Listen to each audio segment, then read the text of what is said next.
think if we would develop a church or a religious community or a religious faith that takes people as they are and says, we're going to walk with you into the mystery of God, and there are no roadmaps. We can't tell you what you have to do. We can't tell you what the rules are. You got to sort of discover them as you go. And as you do that, you honor people's questions instead of pretending that you have the answers. And you let people journey at different paces. I think theology should be like a springboard, and mythology too. That should pitch us to the divine. But there's always a gap, the great theologian said, between what we think of as God and the reality itself, which we can never encapsulate in our minds.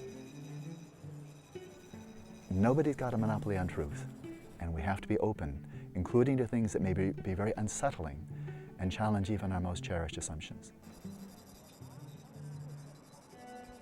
People need stability. They need a sense that the future will be secure.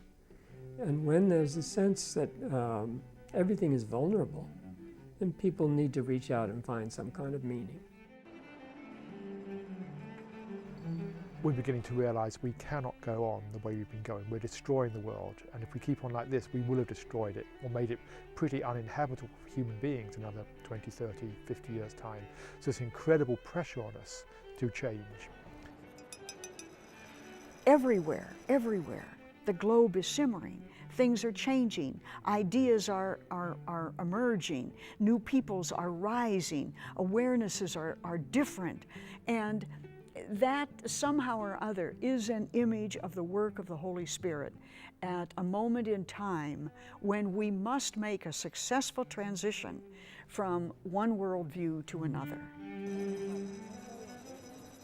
I think we have come to what I call the advanced stage of secularization, in which the culture has lost the sense of transcendence, has lost a sense of the importance of the sacred, is so into the material acquisition or into the power and pride of particular people, that something has to remind us that this is God's world, that God has not vacated the world, and that we need to look for contemporary signs of God's presence in a fresh way. But an important question for every Christian today is how we actually understand religious difference. How we understand the presence and power of God, the one we call God, in the lives and faith of people of other faiths. And that poses a new problem, namely, how can one be faithful to one's own tradition, preferably even deepen one's grounding in one's own religion, while yet being open to other religions?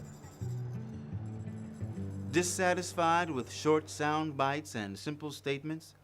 Ready for something more substantial? I'm Charles Atkins Jr. Join me for some thoughtful explorations of our changing worldviews as we venture beyond theology. We're not leaving theology behind, just seeing it as a finger pointing to the moon.